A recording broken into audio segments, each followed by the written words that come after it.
Have you ever wondered how a car company ended up on trial for homicide? In this video, I'll tell you about the criminal case that made legal history, how 3 young women in Indiana never received a recall notice until months after their deaths, why federal regulators initially said no recall was necessary at all, how a magazine investigation forced Ford to change course, why one of Ford's own engineers said no one dared tell company president Lee Iacocca that a car was unsafe, how a jury tried to fine Ford more than the company had earned in profit, why a 13-year-old boy needed years of surgery after riding in a car that caught fire, and how it all traces back to a single piece of arithmetic Ford's engineers wrote down in 1973, weighing an $11 fix against the price of a human life.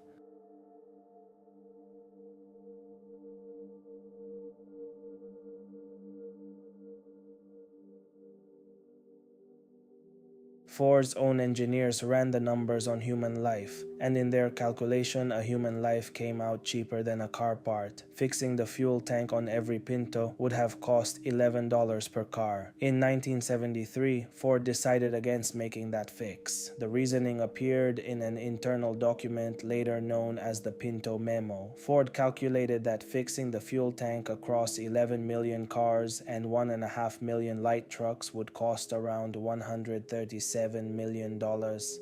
Against that, the company calculated what it would cost to pay out lawsuits for the crashes instead. 180 deaths, valued at $200,000 each, 180 serious burn injuries, valued at $67,000 each, 2,100 destroyed vehicles, valued at $700 each. The total came to roughly $49.5 million. Since that figure was lower than the cost of the fix, Ford did not make the change. Some engineering historians dispute how directly this memo applied to the Pinto itself, arguing it was part of a broader cost analysis Ford prepared in response to a proposed federal fuel system rule, and that the $200,000 valuation of a human life came from a NHTSA regulatory formula rather than one Ford devised independently. That distinction is part of the historical record and worth noting. In 1972, a Ford Pinto driven by Lily Gray stalled while merging onto a California freeway and was rear-ended by another car traveling around 30 miles per hour. The gas tank ruptured, vapor spread into the passenger compartment, and a spark ignited it. Gray died hours later. Her 13-year-old passenger, Richard Grimshaw, survived with burns severe enough to require dozens of surgeries, including a graft to reconstruct his ear and nose using skin from the unburned parts of his body. The subsequent trial revealed that Ford had tested several alternative designs. A nylon bladder liner for the tank would have cost between $5.25 and $8 per vehicle. Structural reinforcement in the rear would have cost $4.20 per vehicle. A plastic baffle between the tank and the differential would have cost $2.35 per vehicle. None of these were used in production. Ford held a patent on a safer gas tank design and did not apply it to the Pinto. The jury in Orange County awarded $125 million in punitive damages, a figure reportedly set because it exceeded the $124 million Ford had earned in profit from the Pinto since its release. A judge later reduced that award to $3.5 million.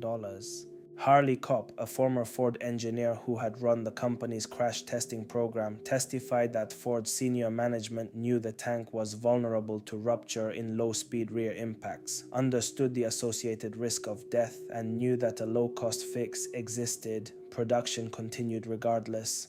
One engineer who worked on the Pinto said no one raised the safety issue directly with Lee Iacocca, Ford's president at the time. "Hell no," he said. "That person would have been fired." Safety wasn't a popular subject around Ford in those days. With Lee, it was taboo. Iacocca is widely remembered for the phrase, "safety doesn't sell." In 1977, journalist Mark Dowie published an investigation in Mother Jones titled Pinto Madness, drawing on internal Ford documents obtained through the Center for Auto Safety. The reporting estimated between 500 and 900 burn deaths connected to Pinto crashes. Other sources cite an official count as low as 27. That range has never been fully resolved. On June 9, 1978, Ford agreed to recall 1.5 million Pintos and 30,000 Mercury Bobcats. 4 years earlier, in 1974, the National Highway Traffic Safety Administration had reviewed the same defect and determined a recall was not necessary. The recall notices were mailed in September of 1978, with replacement parts reaching dealers later that month. In the period between Ford's agreement to recall the cars and the availability of repair parts, 6 more people died in Pinto fires following rear-end collisions. On August 10, 1978, 2 months after the recall agreement, 3 young women, Judy Ulrich, her sister Lynn, and their cousin Donna Mae, were driving a 1973 Pinto on US 33 near Goshen, Indiana. After stopping for gas, Judy slowed to check the gas cap when a van struck the car from behind. The vehicle caught fire and Lynn and Donna Mae died in the fire. Their mother testified that she did not receive Ford's recall notice until February of the following year, 6 months after her daughter's deaths. That crash led Indiana prosecutor Michael Cosentino to bring a grand jury indictment against Ford Motor Company on 3 counts of reckless homicide, the first criminal homicide charge brought against a corporation in the United States. Ford's defense was led by James Neal, a former Watergate prosecutor. Cosentino's office operated on a budget of $20,000. Ford's legal budget was rumored to be around $1 million.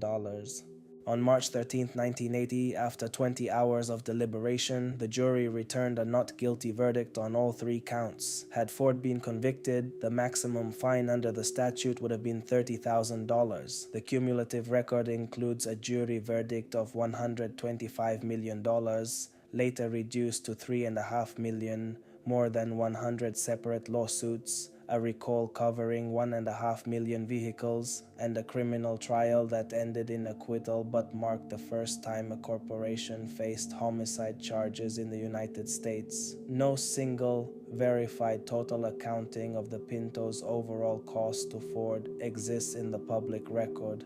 What is documented is the calculation made in 1973, weighing an $11 fix against a projected liability of $200,000 per death, and the decision that followed from it.